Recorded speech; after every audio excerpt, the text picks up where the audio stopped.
share button.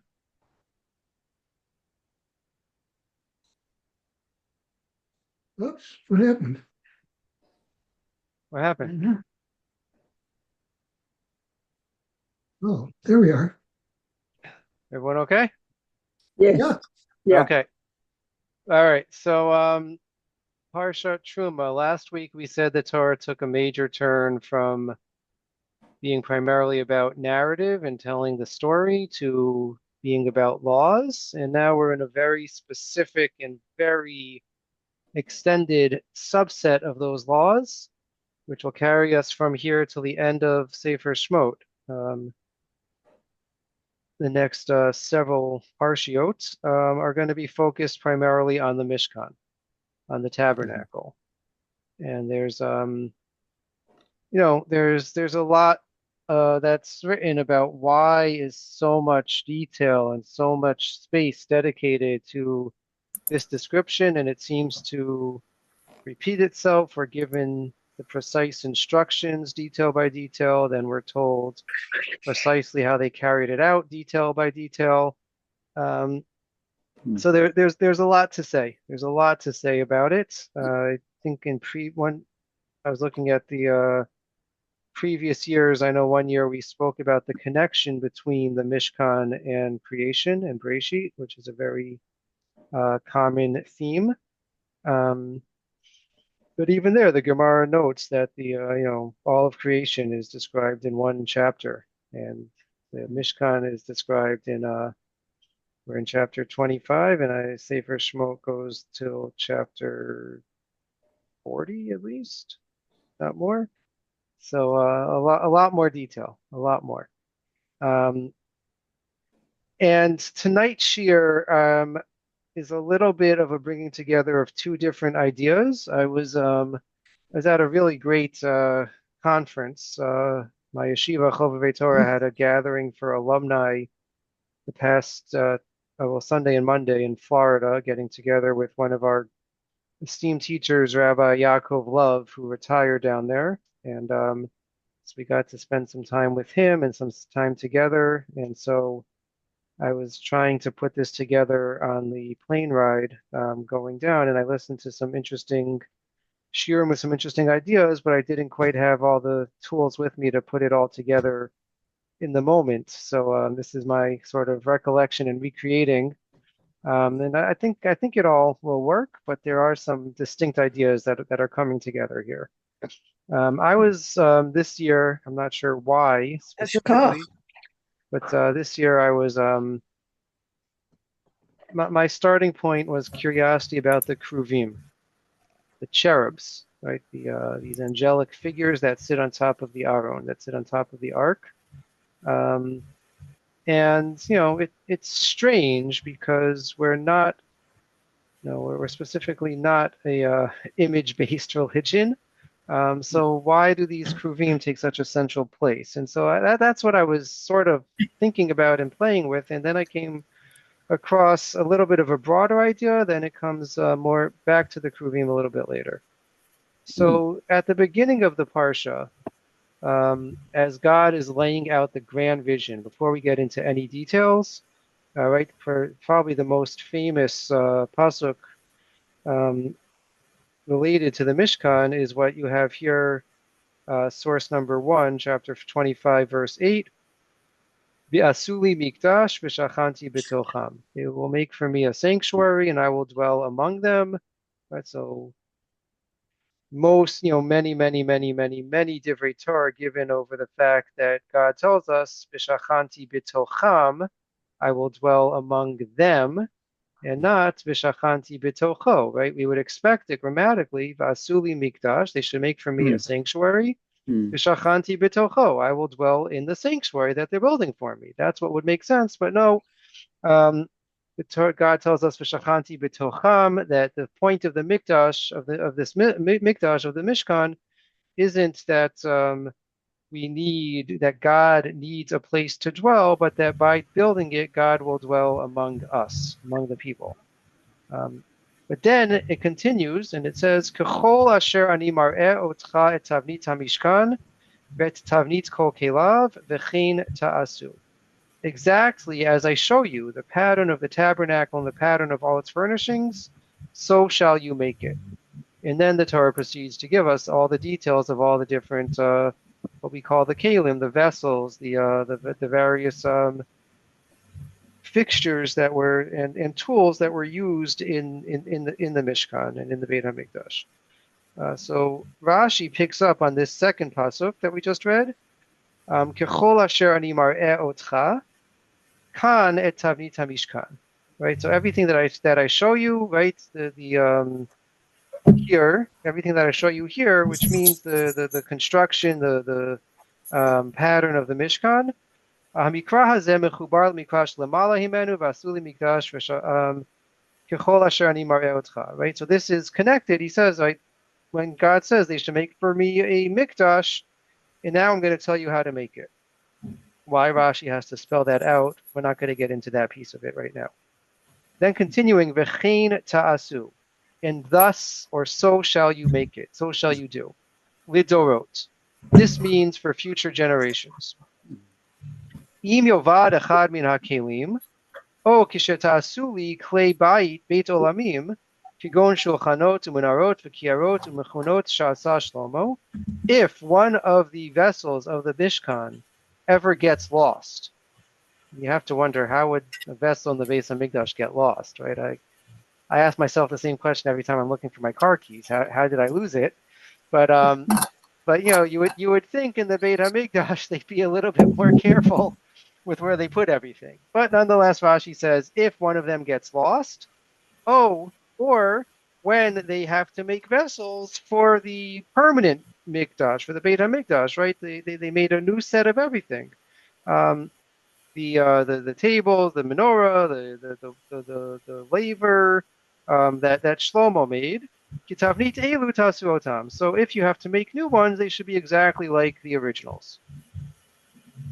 Okay, and so then he deals with the secondary question for us. Okay, so Rashi tells us that God details every single every to the finest detail, all the vessels, all the kalim, because this is exactly how all future kalim have to be built as well. Okay. The Ramban though says he begins by quoting Rashi. Sorry, no one told me to scroll down. Okay, so he begins by quoting Rashi.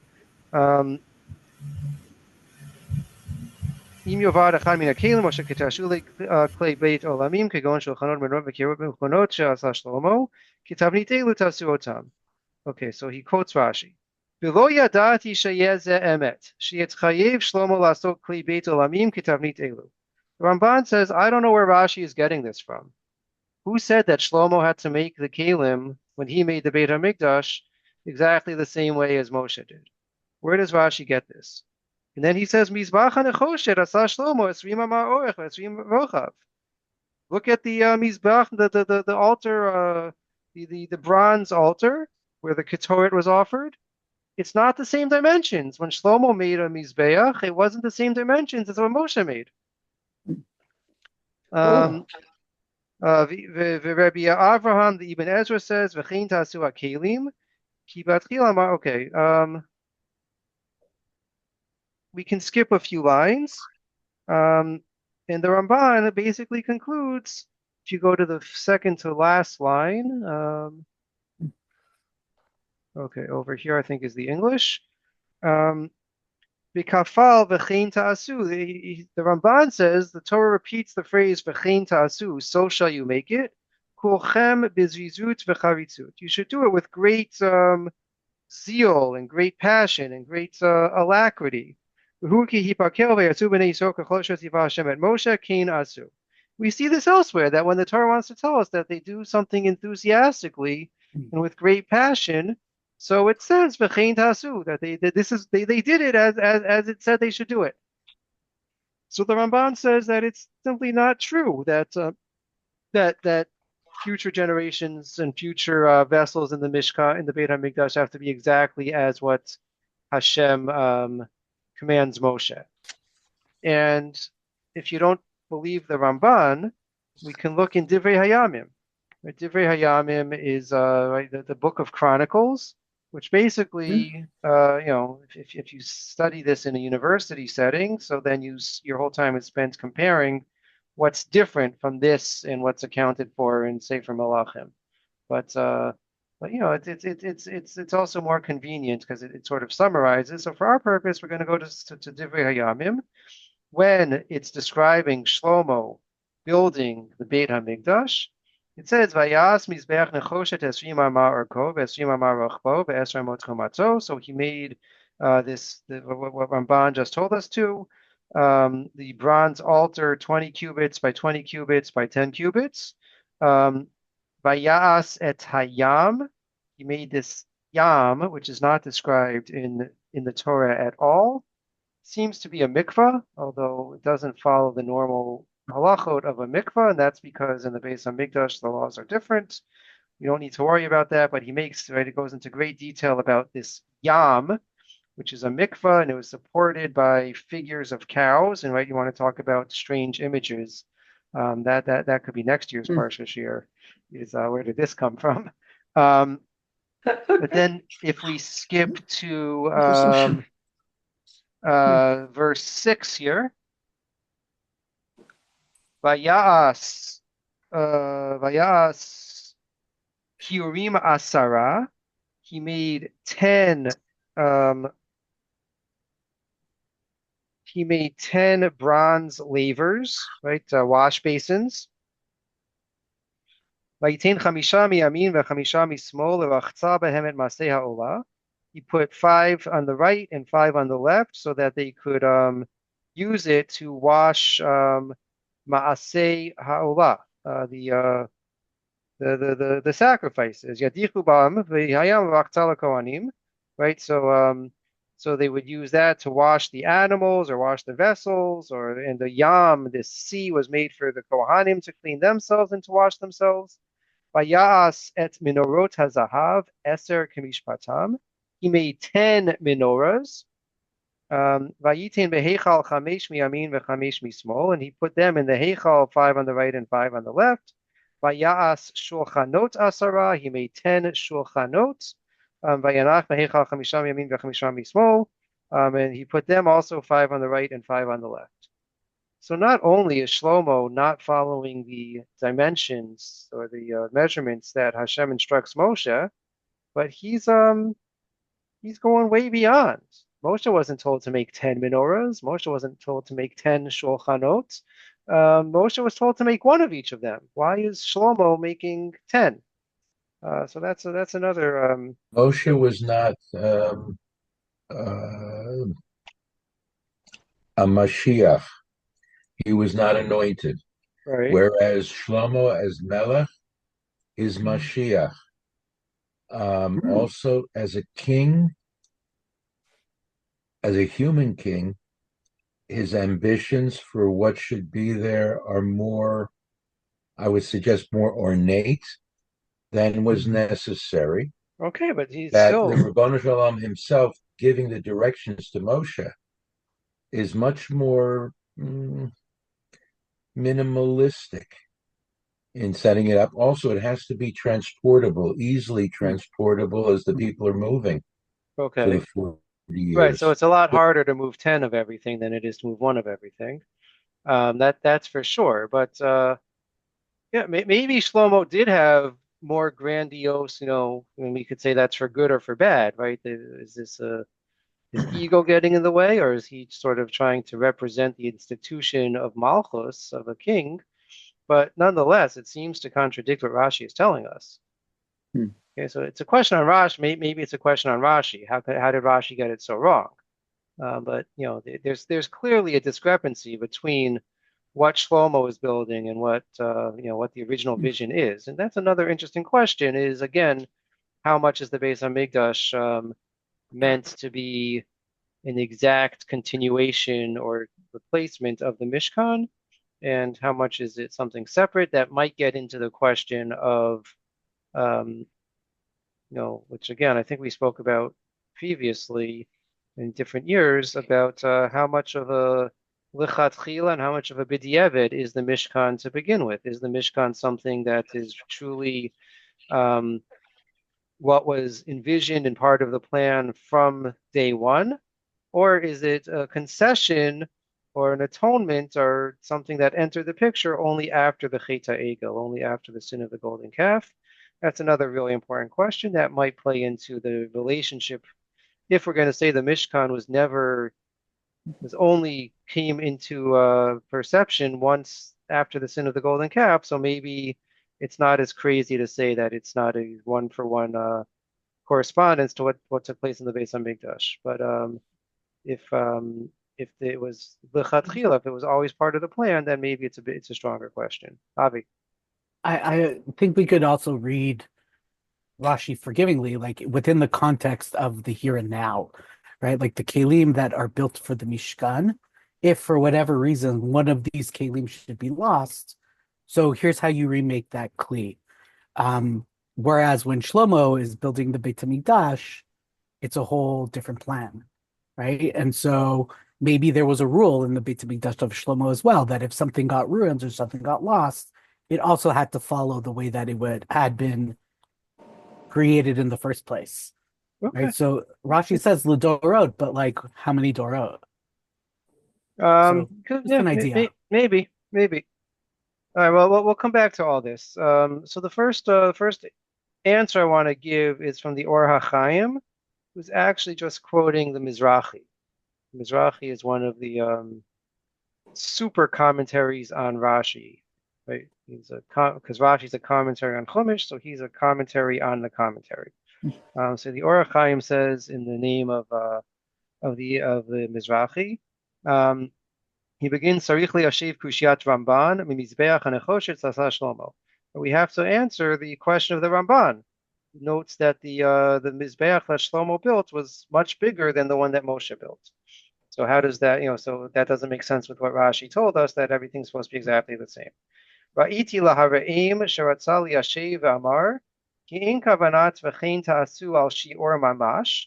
So the Mizrahi says that when God tells Moshe v'chein ta'asu, this is how you should do it, it doesn't mean each measurement exactly. I forget what the dimensions of Moshe's Mizbeach Hanechoshet were. 4 by 6. I think he's going to tell us in a minute. He says 5 by 5. 5 by 5. So it doesn't mean that it's 5 feet by 5 feet, or 5 cubits, or 5 handbreadths by 5 handbreadths, but it means Ella al dugmat tichunat habinyan harochav be'erech haorach begova lefi erech orcho. It means it has to be in the same proportions. So aval the inyan hagodel in kapeda, but for the exact size, that was never part of the plan. So just like Moshe's Mizbeach was 5 by 5, it was square. So too Shlomo's was 10 by 10 or 20 by 20. So it was also square. It was in the same proportions. So it could be a different size so long as it's the same ratio, the same proportions. I'm horrible at that stuff, but so the same is true for all the other vessels. It doesn't have to, as long as it's he doesn't get into if it has to be proportionate to the other vessels or just from one within the same one, does it have to be the same proportions or not? So anyway, so that's the first suggestion, is that it's not. It doesn't mean it has to be size exact replication, but it has to be proportional in the same ratios. The Radbaz of David ibn Zimra says Rashi b'Parshat Yitro v'Kashi l'Chavelo Shlomo Hosif Shnayim. Okay, so again Rashi's basic principle, but Shlomo doesn't seem to follow it. Tshuva. So Sarich Shetida Shekol Masa Asha Shlomo Al Pi HaNevua Asa.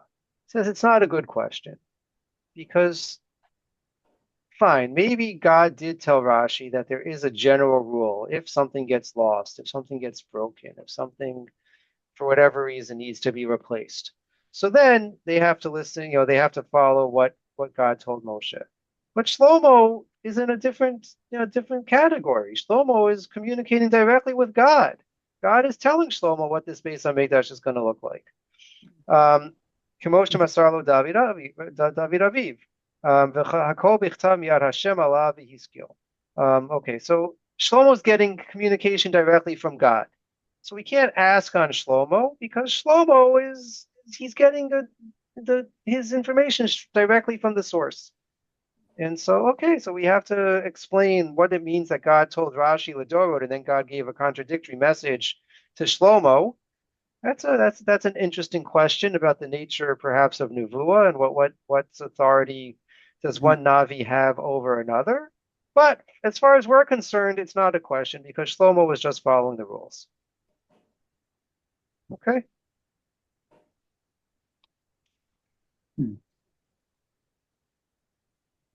Okay. The Abarbanel, Robert, maybe this was a part of what you had in mind as well.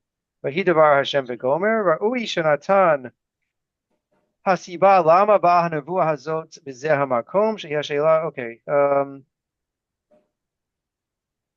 Ra'ui Shena'ir Od Al Pasuk Shamar Vayiven Shlomo Et Habayit Vayechalehu. So we have to explain the pasuk that says that Shlomo built the Beis Hamikdash Vayechalehu and he completed it. Sheyireh Biltit Sodek.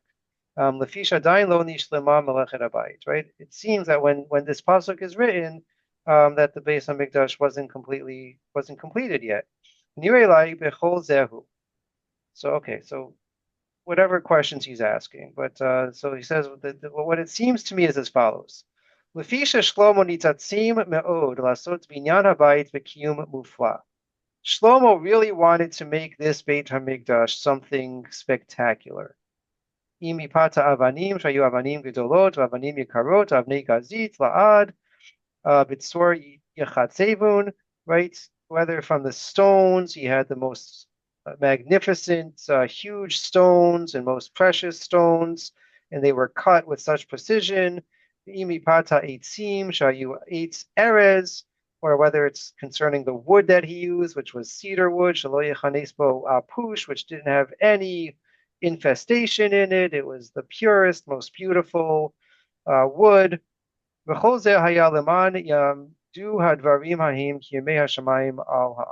the whole reason for this was so that these things that Shlomo was building should be, as much as possible, eternal, like heavens and earth. לכן קודם שיעשה שער החוצה מהצפוי מעצי הארזים ומהזהב בבית ובקרובים כלי הבית בעלו הנבואה הזאת. Right, so therefore he says that Shlomo had this grand vision even before he completed the construction. That also, so two things. Number one, he's also saying Shlomo had a vision. Shlomo had his own prophecy from Hashem about what the Beit HaMikdash that he's about to build should look like. So therefore, maybe it's a question again on God or the nature of prophecy, but it's not a question on Shlomo. Shlomo's just following the rules. But he gives us some of the inspiration for this, is that Shlomo really wants this Beis Hamikdash to be something special. And so, as Robert says, it's not the same thing as what you would build to carry around in the desert, even though that also, the Mishkan also was something very special and something very beautiful, I'm sure. But it was by definition something that had to be schlepped around and moved around and, relatively small. And so Shlomo's building something much grander, and that's why he doesn't follow the same dimensions, the same details as what Moshe was given. Mm-hmm. Any questions or thoughts on anything we've seen so far? It seems to me that this Shlomo's concern about doing something absolutely perfect is going to last for eternity. If he's using any organic material and it's being made by human beings, it will not last. Yeah, that's a It good can't. question, right? And for somebody to claim, yes, this is so perfect, this will last. Not if it's made by Basar V'Dam. Not if it's organic material. That ambition, I would suggest, is to achieve impressive success in art and work and so on. But it's ambition as opposed to piety. Hmm. Um, uh, the what is Rabbi, done, what is used. I'm sorry. Yeah. Yeah, no, I hear your point. I hear it. It's definitely foolish to think that anything we make is going to be have any permanence. And there's, that's certainly a lesson which I'm sure Shlomo was aware of or should have been made aware of. But we also understand the impulse and we understand where the inspiration is coming from. Um, but yeah, you're absolutely right. Rabbi, Yes. I just had a question about the first page, number 2 on Rashi. Hmm. Um, in so shall you make it, verse 2 there, in Yeah. future generations. And then it has a quote from the Gemara there, Sanhedrin 16b. Yeah. Um, I'm assuming that that has to do with a lost vessel and not necessarily the Beis Hamikdash, because you didn't say anything about it, but I was just curious what it says there. Oh, in the Gemara and Sanhedrin. Yeah. Mm-hmm. Yeah, I actually I looked in the Gemara and Sanhedrin. The Gemara seems to be dealing there's one trope that repeats itself in several places in the Gemara talking about tying this discussion into discussion about the boundaries and the map of Yerushalayim and whether the city could be expanded. Because one of the questions Oh. is if Mhm. Shlomo's altar is bigger than Moshe's altar, so how does that Mhm. work if the space and the boundaries of Jerusalem can't be expanded? Mhm. So it was a little far afield, but no, it is talking about it's talking about the kalim, the vessels of the Beis Hamikdash or of the Mishkan. Mhm. Mhm. Okay, thank you. Sure. Okay. The next source, the Midrash, Otsar Midrashim, is a little bit more, I'll say, practical. It says as follows: Vayas shulchanot asara kidei laharbot zra'im. So the shulchan, which held on it the showbread, the challah, which lasted from Shabbos to Shabbos and was always fresh and didn't have flies and was miraculous thing. Right, so that was a form or way of connecting the tefillot in the Beit Hamikdash to the need for agricultural success. Okay, so the reason why they had 10 shulchanot, 10 of these tables in the Beit HaMikdash, was because they had a great need for zra'im, for agricultural success. Bilama lo asa Moshe el echad. So, okay, they had the same need in the time of Moshe. Why did Moshe make only one? Shelo hayu tzrichim b'midbar lizra'im harbeh. Well, that's not true. They didn't need, right, as Avi already intuited, right? They had them on. There wasn't farms. Yeah. They didn't need the same agricultural success. They didn't have the same tefillot. Vayas et minorat hazahav eser. Okay, why does Shlomo make 10 menorot, 10 menorahs? Kineged aseret hadibrot. So interesting. Says that it corresponds to the Ten Commandments. B'chol menorah yesh ba sheva nerot. And furthermore, each menorah has 7 lamps, 7 branches, right? 7 candles. Hare Shivim, Keneged Shivim Umot. So that represents 70 is the 70 nations of the world. So we have 10 menorahs, each with 7 branches. So we have 70. Shekol Zman Shahanerot Dolkot Ha'umot Mitkavshin Umiyom Shekavu Hanerot Mitkabrin. And he says that so long as these candles would burn in the Beit HaMikdash, the nations of the world were mitkapshin, were subdued, were controlled. They, but the day when the candles went out, then they were able to prevail.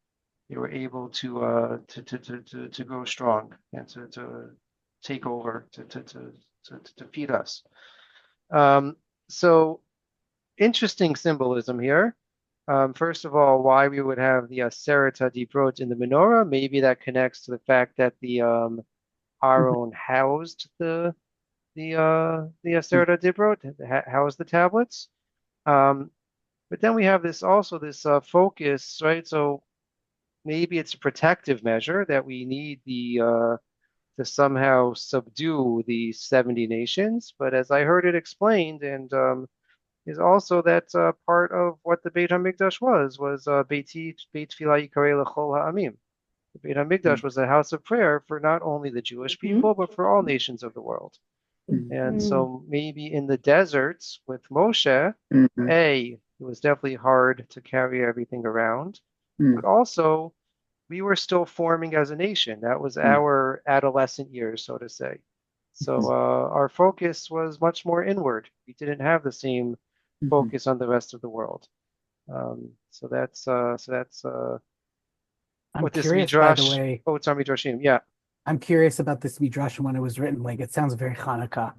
yeah. So it was published recently. I don't know where the Yeah, the material is from. Otsar is in the 20th. I'm Yeah, Wiki Safari is telling me 20th century, but that it yeah. has 200 minor midrashim. So who Right. I knows? don't know where I haven't seen. I didn't look so hard for any earlier sources that say the same thing.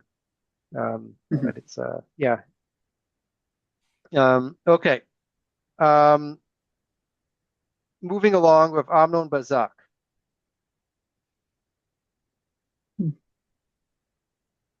And Mhm. somehow missing from my source sheet in all this is what I told you I started with is the Kruvim, right? So one of the Mhm. other differences of Shlomo is that we know in the Mishkan that Moshe built, there was an Aron, and on Mhm. the Aron is a kaporet, some covering, and on the kaporet or part of the kaporet are these two kruvim, are these two cherubs that are supposed to look as if they're hovering over the Aron. When Shlomo built the Beit Hamikdash, he had the kruvim on the Aron, and he also constructed two kruvim that he put on the floor. So there were four kruvim total. Yeah, I also was surprised to hear this. I've seen some curious faces. Um, so Rav Amnon Bazak explains as follows: Hamishkan haya makom zmani lahashrat hashchina. The Mishkan, which Moshe built, was a temporary dwelling place for the Shechina. Lo haya kashor lemikum geography misuyam. It had no specific geographic tie. Yishum right? It was transported. Yishum kach, sharta bo hashchina, bein hakruvim she'ala kaporet, asher al aron ha'idut. So therefore, the kruvim, where the Shechina, right? We're told that the Shechina dwells between the kruvim, um, was over the kaporet, right? Because it wasn't tied to any place. Um, Hamikdash lumato miyatzeg yeshivat keva. But the Beit Hamikdash represents a permanent settling down. Lachein kruvim. Therefore, the kruvim hamitzayanim et makom hashrat hashchina, which represent where God's presence is manifest. Shuv einam kshurim likli kiim lemakom geography. Is no longer connected to a vessel which is transported around and might transport around something very important, the Torah, the tablets. But once we have a Beit HaMikdash, God's dwelling place is in a specific geographic place. And so therefore the Kruvim no longer have to be associated with the Kli, with the vessel, but they can be associated directly with the place where it is. So that's how he explains that there was these two Kruvim on the ground. Rav Chaim Volozhin, in the Nefesh HaChaim, this was very surprising source for me because the Nefesh HaChaim, Rav Chaim Volozhin, it is one of the things if you spend your year learning in Israel. So this is the book that every Rebbe tells you you have to learn to appreciate how central Torah learning has to be in your life, right? And how magnificent and how important it is. So he says something which is a little surprising, given what I know and what this work represents. Um, Can you move it up a oh bit? yeah, sorry, yeah. Okay. Okay, so he says, Dur hamidbar, shezachu liot me'ochlei shulchan gavoha, lechem min hashamayim d'rayom b'yomo. So the generation of the desert merited to eat literally from God's table with the man. Simlatam lo batame alehem, their clothing never disintegrated. They had a miraculous existence. Lo hayu tzrichim l'shum esek parnasa b'olam klal. He did not need and to worry at all about parnasa, about how they were going to earn a living. Everything was taken care of for them. לא מקרו עושים רצונו של מקום, אלא אם כן היו מסתכלים כלפי מעלה ביושר גמור, ומשובדים את ליבם רק לתורה ועבודה ויראתו יתברך שמו. So the way that such a generation would fulfill ritzono shel makom, would fulfill God's will, is only by if they would look up heavenward and would subjugate their hearts only to Torah and to God's service and to being in awe or fear of God. Yomam v'layla, day and night. Lo yamush mipihem divarim kichtavan mamash. Never should the words of Torah, exactly as they're written, ever depart from their focus. Li nitot el atzad klal.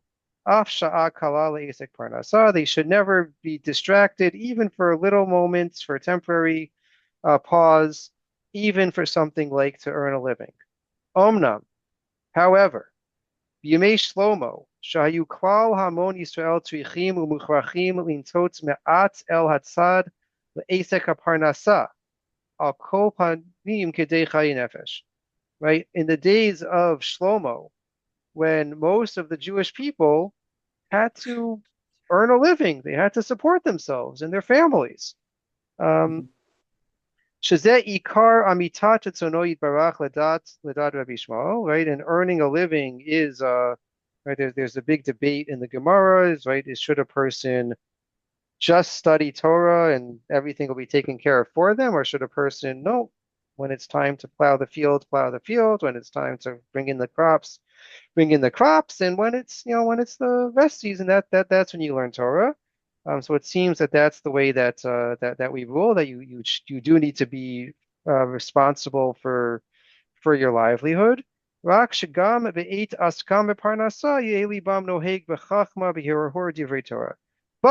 when it is time for earning a living, for going to work, your heart should be directed in contemplating words of Torah, even as you're going about your daily routines.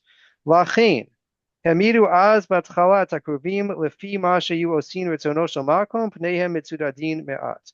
Therefore, these kruvim, which Shlomo built and put on the floor of the Beit HaMikdash, not connected to the Aron, not all that was one huge difference. The second difference is that the kruvim on the Aron that Moshe built faced each other directly. These kruvim of Shlomo faced outward because there had to be, he's describing Stavka, not divided attention. That their attention wasn't split between, right? They were always focused on Torah, but their activities were divided. They had to have an outward focus, right? Some read that also, maybe connecting with the Otzar Midrashim, that right there was concerns of statehood, that there was concerns not just of right, it wasn't the yeshiva existence that we idealize, but that it was there was political concerns and real world realpolitik concerns as well, so that the kruvim, which represents our interaction and our experience of God in the world, has to be directed outward towards the rest of the world as well. We couldn't be totally innerly focused.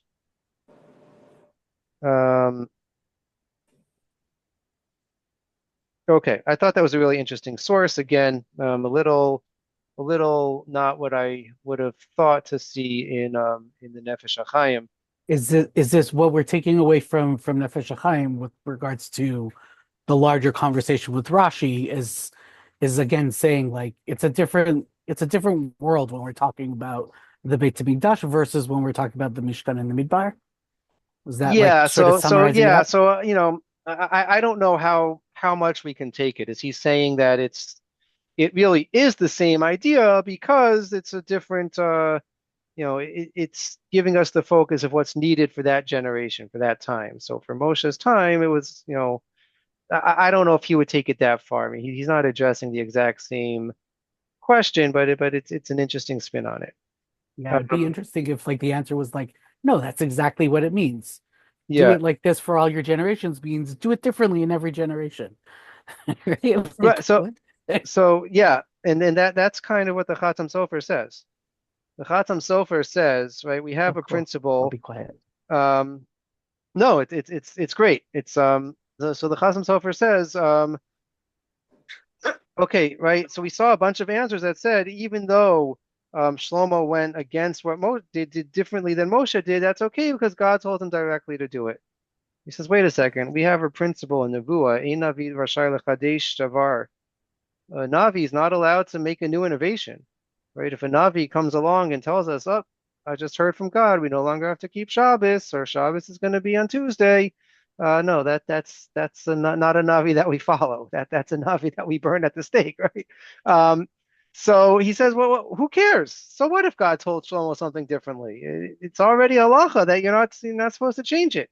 Um, Ein lahamin lo lishanot kemo she'inanu mamimin lanavi lishanot shum davar mitzvah ligroa o lahosif.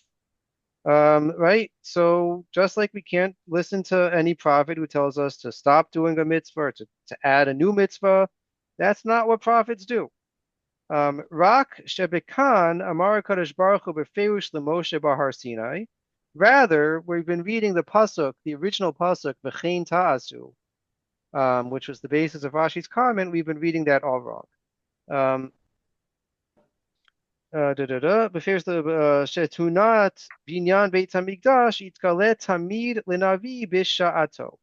It doesn't mean that they should do it exactly as I'm telling you to do it, Moshe, but rather it means v'chein tasu, every generation that is lucky to build a Beis Hamikdash.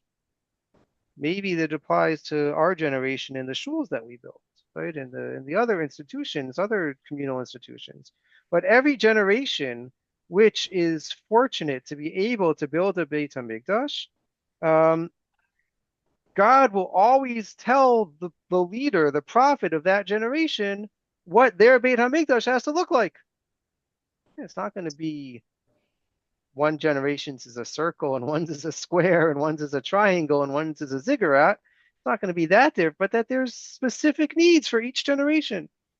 Um, That's how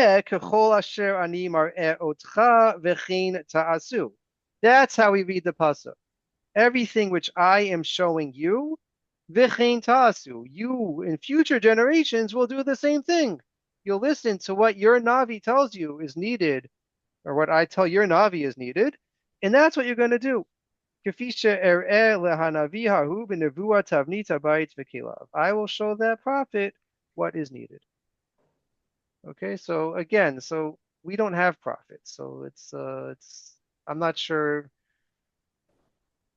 how relevant this is to us, but clearly the message is that there has to be change and development and nuance as times change. And certainly we understand that what our shuls have to be and have to function as are very different from what was needed in the time of Moshe or Shlomo, and what we have to be able to offer. Um, and I thought that again, another beautiful lesson. Um, that's sort of the end of one major stream of thought here. So are there any questions or thoughts on this?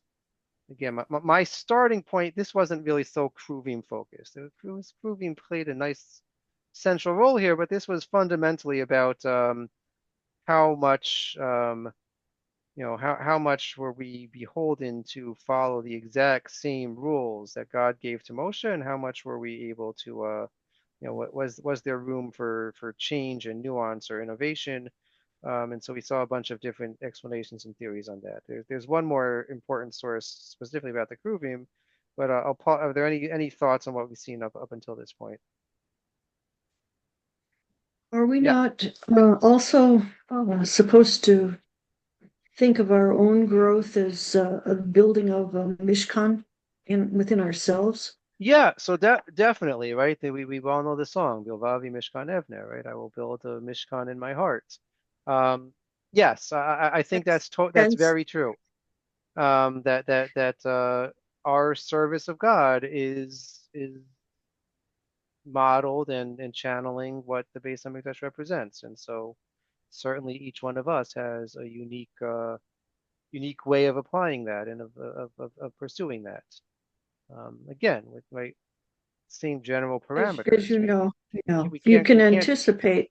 Yeah. right we can't Mhm. draw outside the lines, but we we each can each one of us has to find our own unique voice and path in that. Avi. Yeah, I'll just voice like I find it fascinating again. Like Ramban doesn't seem to have a problem disagreeing with Rashi Right. and offering his own explanation, but everybody else does. And I That's think not it's everyone else I'm that saying I like in brought. terms of right Everyone that else you on this brought. choice No, I'm packet, saying yes.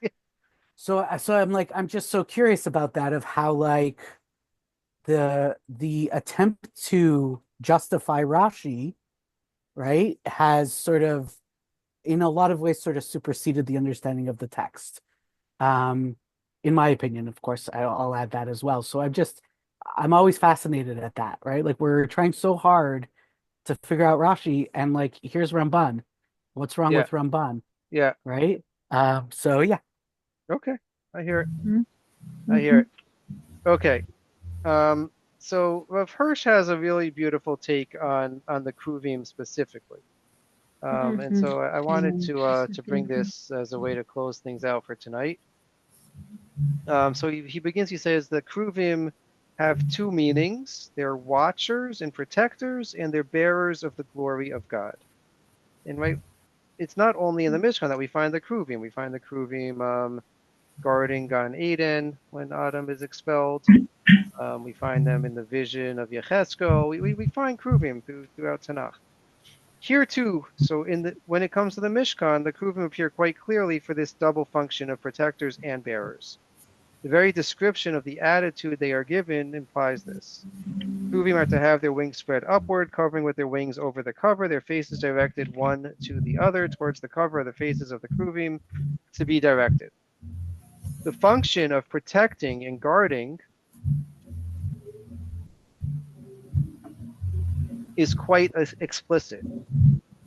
But the sochachim, the hovering with their wings and keeping their faces directed downwards onto the cover, clearly expresses this. But the other function too, the bearing of glory of God, seems to be expressed in the porsim knafaim lamala. Their wings are spread upward. The wings are to spread upwards and bear something from above.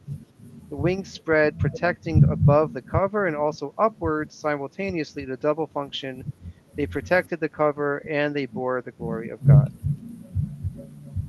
Now, the Kruvim are not described as being direct guardians and protectors of the tablets, but Sochachim bichnefeim al kaporet v'kaporet al kaporet yu pnei Kruvim. Both their mental concentration and their actual material protection are directed to the kaporet, the covering of the ark. But on the other hand, as the Kruvim are nothing separate from the kaporet, but are part of the cover itself, right? It's one piece of gold, the cover and the Kruvim, which appear to be hovering above it, which after it has completed the actual protection of the tablets, rises up above itself and becomes its own Kruvim, which protect itself and become bearers of the glory of God. The following idea is strikingly expressed. If you need to go back and digest all this again, I totally understand. It took me a couple of times also. By guarding, but the essential message he wants to say is as follows. By guarding and taking care of God's Torah, one becomes a kruv, a cherub, for oneself and for God. The protection one gives to God's Torah becomes one's own protection, and at the same time makes one become a bearer of glory of God on earth. With every effort Israel makes to carry out and protect God's Torah, it achieves only its own preservation and furthers its own well-being and happiness, and prepares itself to be the home of glory of God to rest on Israel. The complete appearance of the golden cover ending up in golden guarding and bearing Kruvim, protecting the Ark of Evidence, which enclosed the Torah in its golden and wooden walls, is the words that God spoke to Joshua. And then you have those words. So by being protectors of the Torah, by protecting the Torah, committing ourselves to that, we become like the Kruvim, not only in that we are actually protecting God's Torah, but in doing so, we get propelled into this next level of bearing the glory of God as well. And it's so this beautiful dual functionality of the Kruvim, which Rav Hirsch is saying each one of us is able to embody as well. Right. And so there's, there's a lot more to say about that. And the language of protecting of Torah is language that has become quite politicized in our day. And